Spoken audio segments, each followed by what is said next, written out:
اختلاف في الإفطار بين الشيعة وبين السنة. الشيعة يقولوا اللي السنة يفطروا بطريقة غلطة واللي إفطارهم باطل اللي هما فطارة. وقفنا عند كلام الشيخ كريم المرة اللي فاتت اللي قال إنه الشيعة يوخروا في الإفطار نتاعهم بعد الأذان. سي كريم نحب النقطة ذي نوضحوها حقيقة، خاطر الموضوع ما يقفش عند الشيعة والسنة. عندنا برشا دخول التنمية الذاتية اليوم اللي يحكي واللي يزمنا نوخروا فلقينا رواحنا من هنا ولا من هنا وين نمشيو. فما برشا آراء أخرى دخلت في نفس الموضوع هذايا. هكا علاش قبل ما نبدأ في حشيشة رمضان نحب بالحق ندققوا في الموضوع هذايا. تفضل سي كريم. بسم الله. هو ما بلغنا، لأني أنا حقيقة لست من المختصين ومن الدارسين لمذاهب الشيعة وفقههم، وإن كان تجمعني بعدد منهم صديقي الشيخ سلمان، ولكن يعني مش دارس المسألة فقهيا. أما ما بلغنا وما نعرفه وما يشاع وهو المشهور عند عامة الناس أن الشيعة لا يفطرون مع الأذان. طيب خلينا نسأل الشيخ سلمان صحيح يعني الموضوع هذايا؟ صحيح. نسألك تفطروا مع الأذان ولا بعد الأذان؟ مع الأذان هذا اللي باش نسمعوه بعد نص ساعة لا نفطروا بعده. واضح. وبالتالي عندنا احنا يعني المسألة فيها خلاف، علما أنه رسول الله صلى الله عليه وسلم قال لا يزال الناس بخير ما عجلوا الفطرة، فهو علامة من علامات الخيرية على ما عندنا من النصوص الصحيحة، فتعجيل الفطر من علامات الخيرية والله تعالى أعلم. إذن فالتعجيل في الإفطار يعتبر سنة. نعم. طيب تمام. نرجع للشيخ أحمد. أول سؤال، ما ثماش حد عنده حشيشة رمضان قبل فهالفترة هذه الحمد لله لبس حليب. تفضل هذا السؤال. إذن فالسؤال، أنتم يعني الشيعة يرون بأهمية التأخير، على شنو هو مبني التأخير هذايا؟ وعليش تقولوا اللي السنة يفطروا في رمضان؟ جميل. أولا أتفق مع الشيخ أن تعجيل الإفطار سنة نبوية، لا خلاف بيننا في هذه القضية، ولكن الخلاف هو في وقت الإفطار، وتحديدا في وقت الغروب الشرعي. البعض يفهم القضية أنها محاولة مخالفة الشيعة للسنة، أن الشيعة تركوا سنة النبي. وأنا سمعت للأسف بعض حتى الخطباء على المنابر الجمعة يذكرون الشيعة أخذوا بسنة اليهود أنهم لا يفطرون حتى التعبير تشتبك النجوم، ولا أعلم أن هل اليهود يفطر عندهم رمضان. لا، القضية وما فيها اختلاف في الوقت الشرعي، تحديدا وقت المغرب، سواء كان صلاة أو إفطارا في شهر رمضان.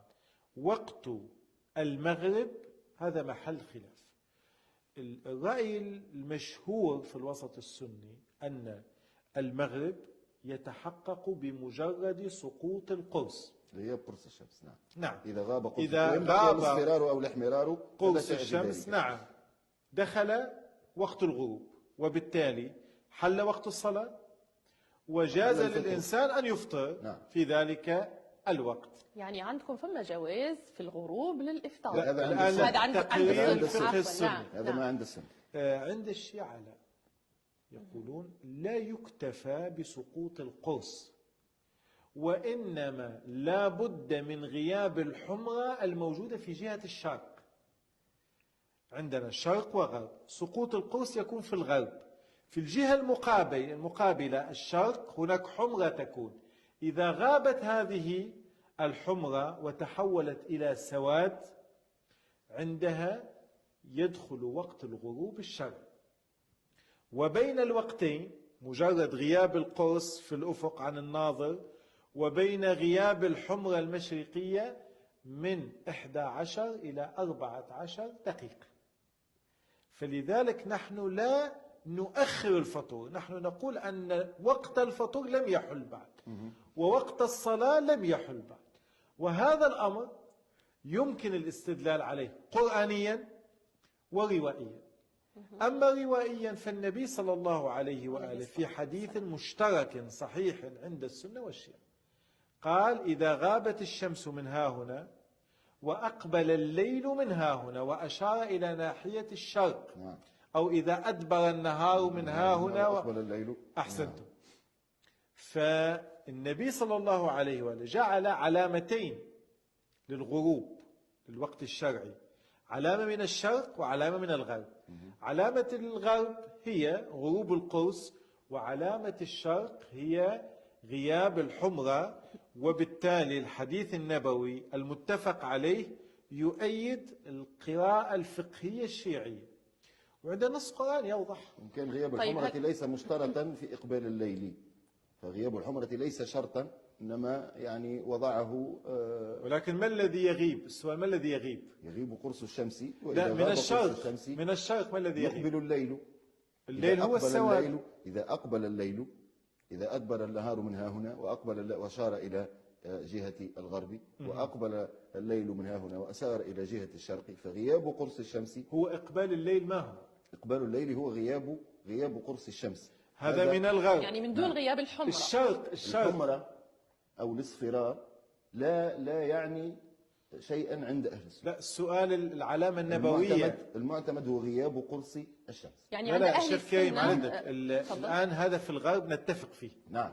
الإشارة النبوية للشرق أنه إذا أقبل الليل من ها هنا.